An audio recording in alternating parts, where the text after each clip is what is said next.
Good evening, everybody. I guess early afternoon. Welcome to the Daily Grind Entrepreneur Edition. I am so excited to be videoing in Ashley Prince from More Fun Gourmet Sweets. I don't know if you've heard about them or not, but and I mean her, she's this amazing entrepreneur.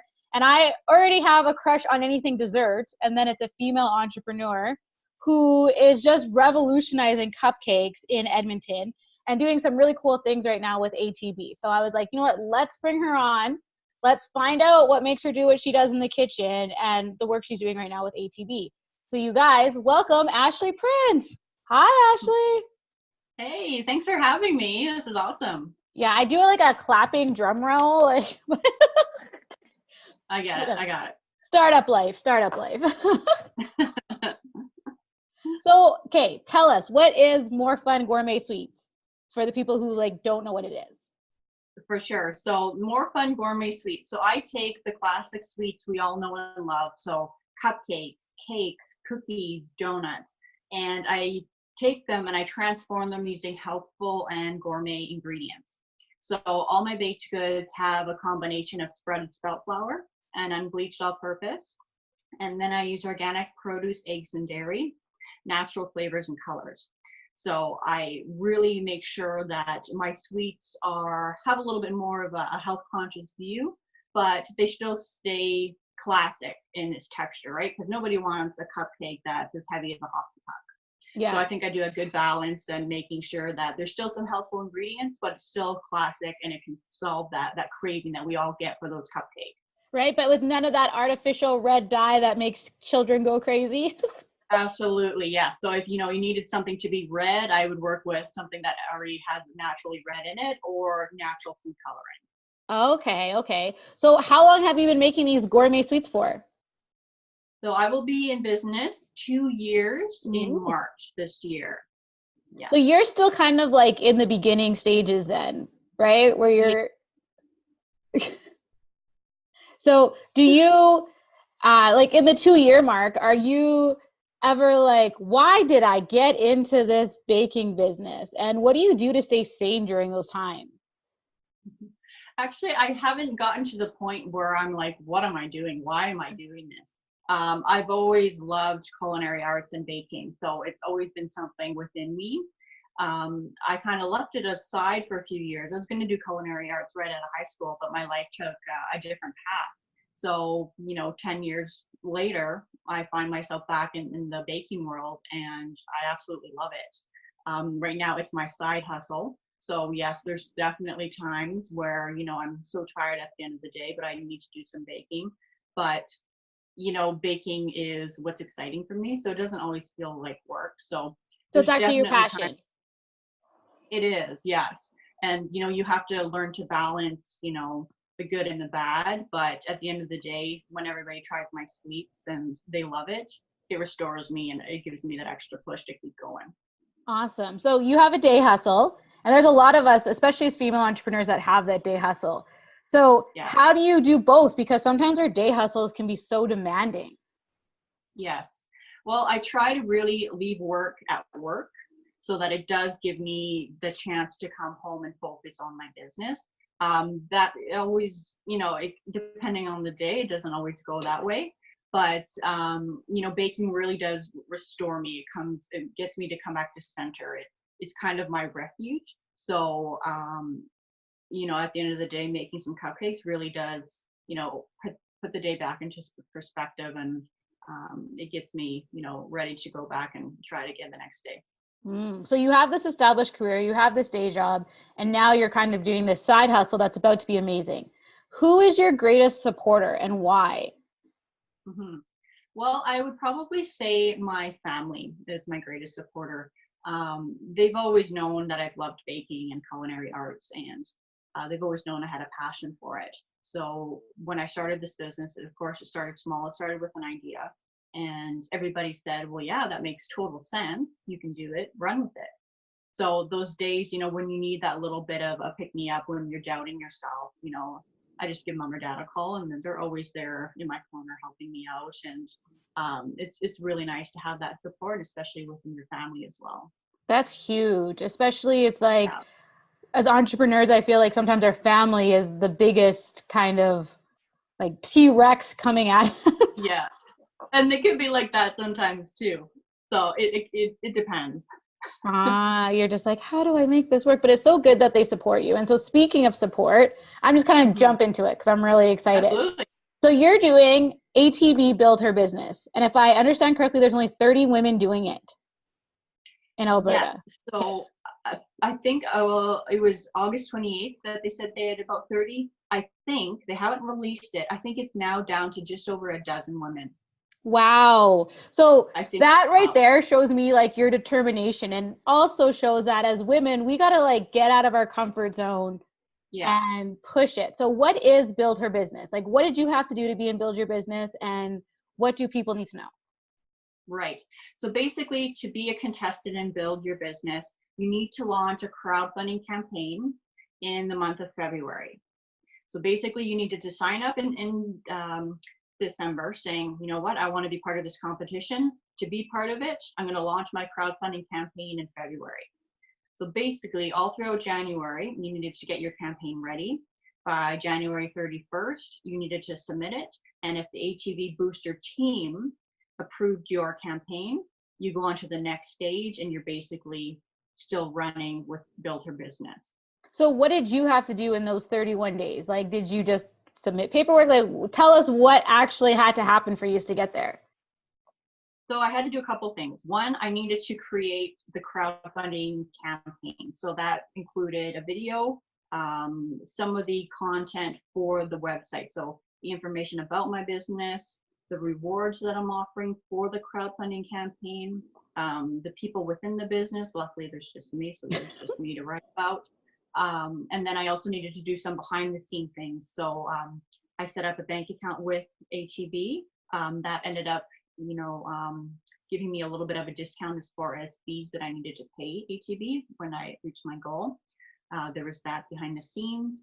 And then there was also just learning sessions. So ATB put on a few webinars to learn about how to build a successful crowdfunding campaign. So a lot of it was just going together to create that campaign. And of course, that took a lot of time and effort, but I had a lot of great people behind me to help me. Oh, that's so good. That's what I was going to ask. Like, how did you do all that in 1 month while still having your day job and still running your business? Did you ever feel like you wanted to pull out your hair during that process?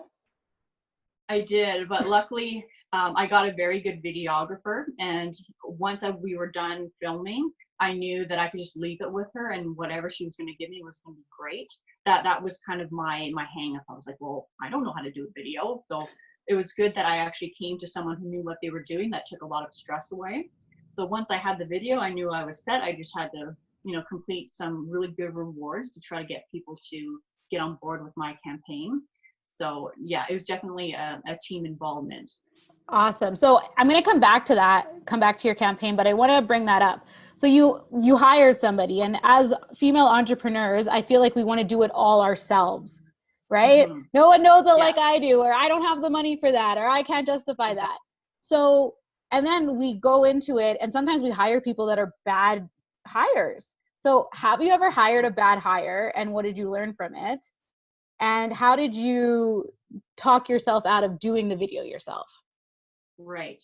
So luckily, I mean, I know even through my Instagram and Facebook, I'm not the best with videos, selfies, all of that kind of jazz. So I knew going in that I needed some help, but you're very right. I don't have a lot of extra money to put into this. So I knew a photographer.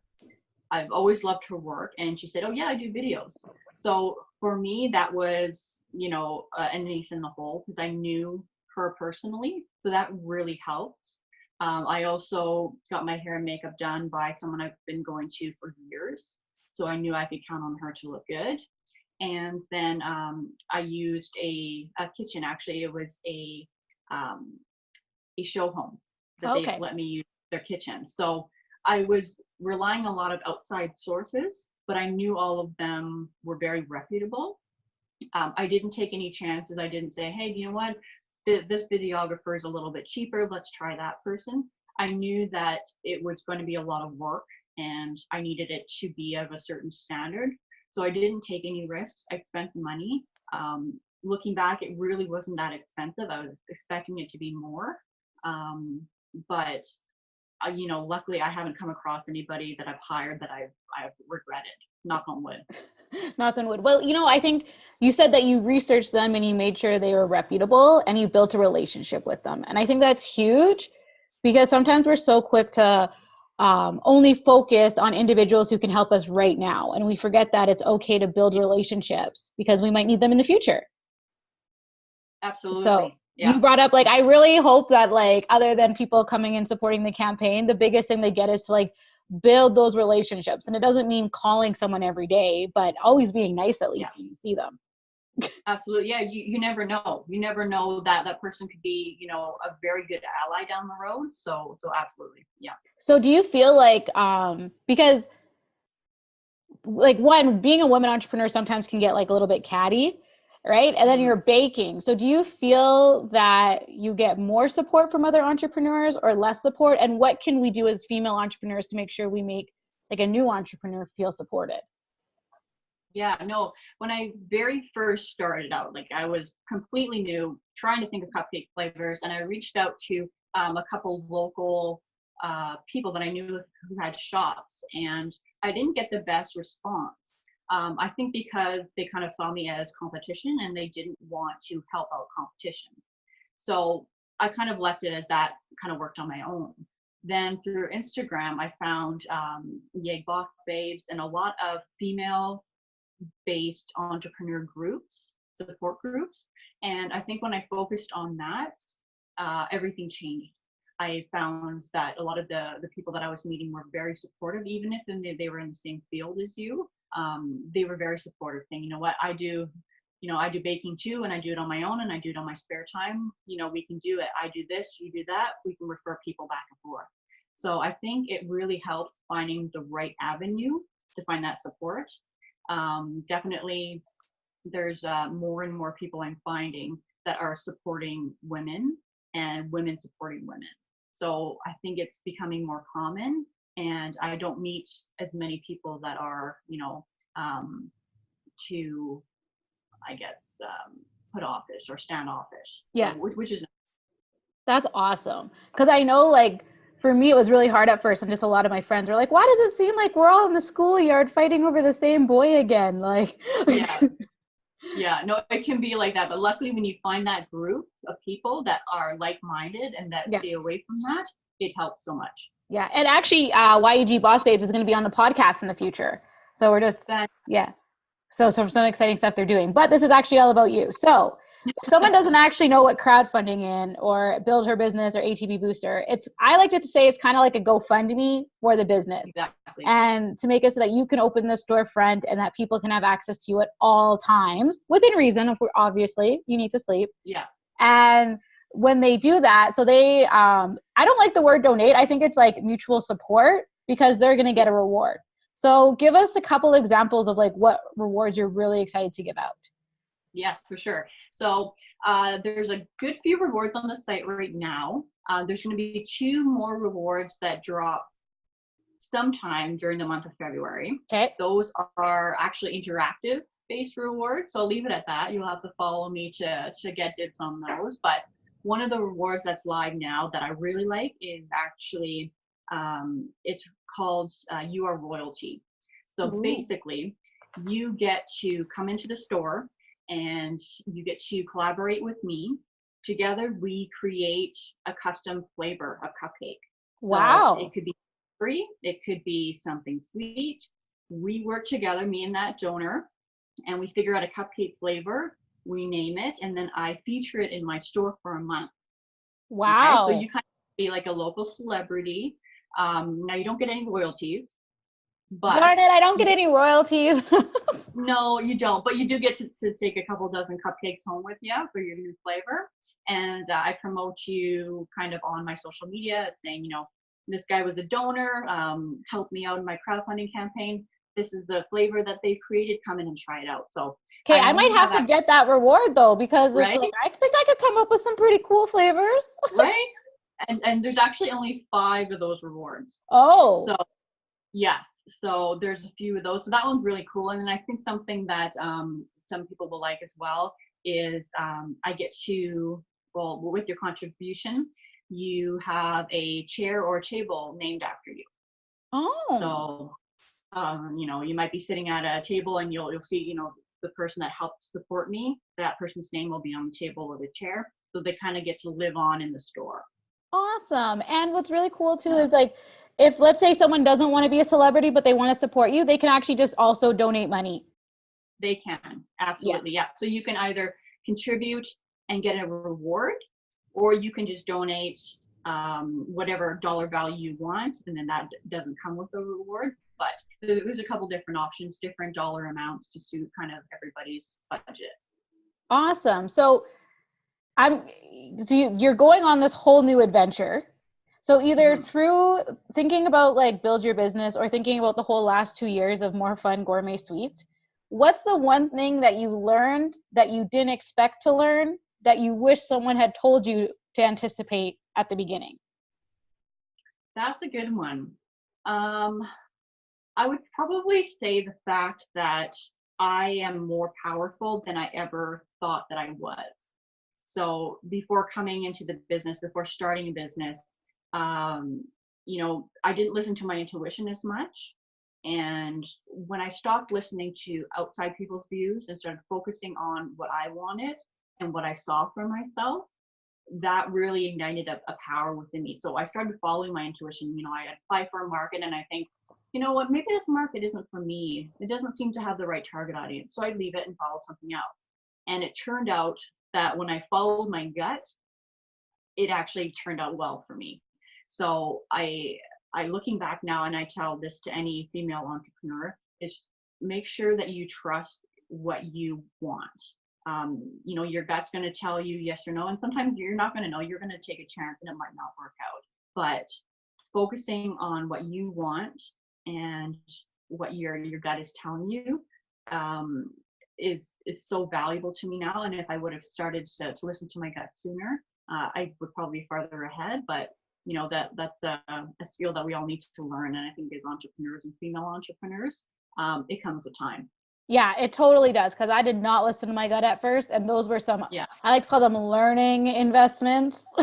Yeah, exactly. Yeah, people tell you this is what you should do. But in the end, it's like, well, you know what? It didn't really help me. So thanks for the, for the idea, but I'll stick with what I got going. Yeah. Or like what you shouldn't do. They're like, no. Like, so yeah. Yeah. Or have you thought about this? It's like, yes, I did, but I think I'm going to go with this. Thank you. Right. And like also understanding restrictions, because sometimes people do have great ideas, but it's like, okay, I get your great idea and I get this person's great idea and I got my great idea and I'm one person right now. Yeah, exactly.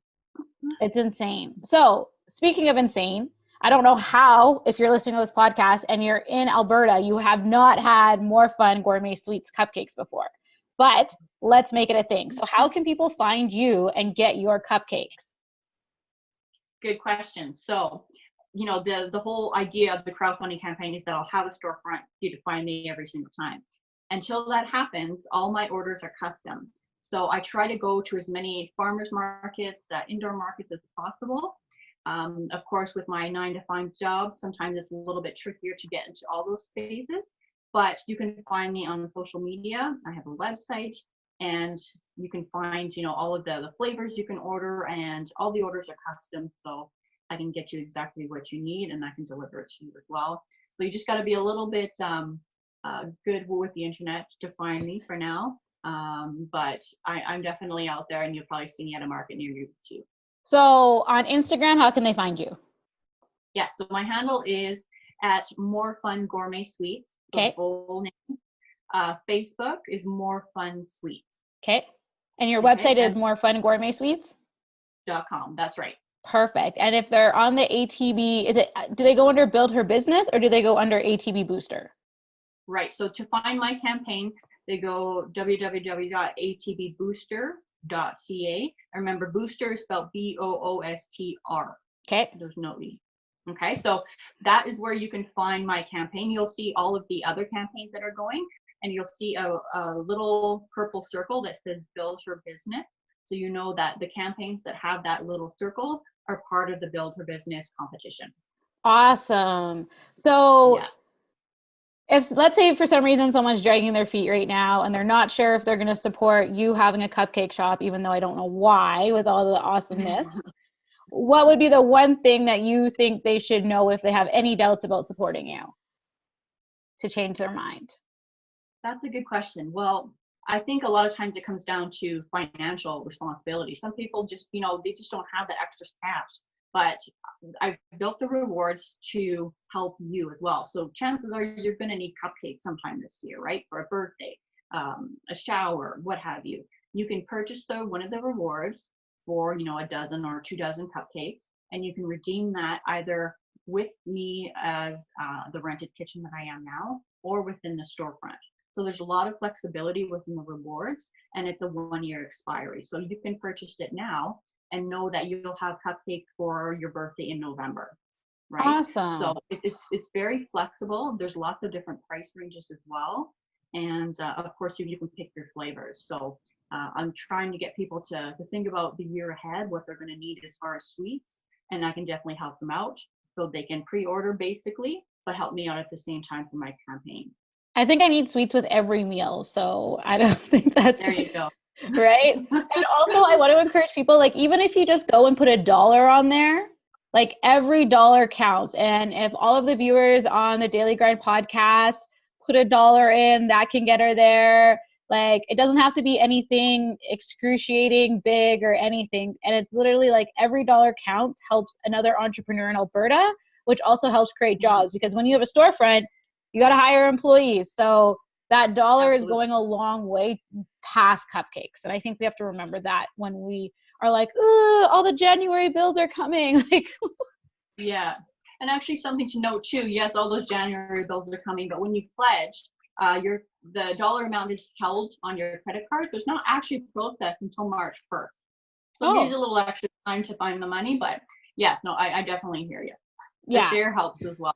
Dollar, share my campaign on social media, let your friends know.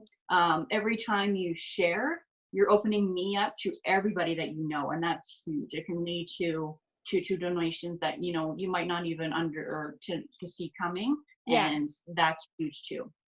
Awesome. I love it so much. So, you guys, this is Ashley Prince from More Fun Gourmet Sweets. She is with ATB Build Your Business right now. So go out and support her because you're not just supporting her, you're supporting every woman who wants to do something amazing in the kitchen. You're supporting creating other jobs in Canada, like, well, I guess Alberta right now, Edmonton, Alberta. Hey, Mhm. City of Champions at one point in time. And you're just really making a change and you're showing that we work together. And in 2019, women are going to kick butt on the entrepreneur front. That's So you right. guys, again, More Fun Gourmet Sweets, Ashley Prince, even just go like her Instagram or Facebook, follow her, get hungry, you know. Awesome. Well, thank you again so much for being on here, Ashley, and we'll talk soon. Bye. Thank you, and bye.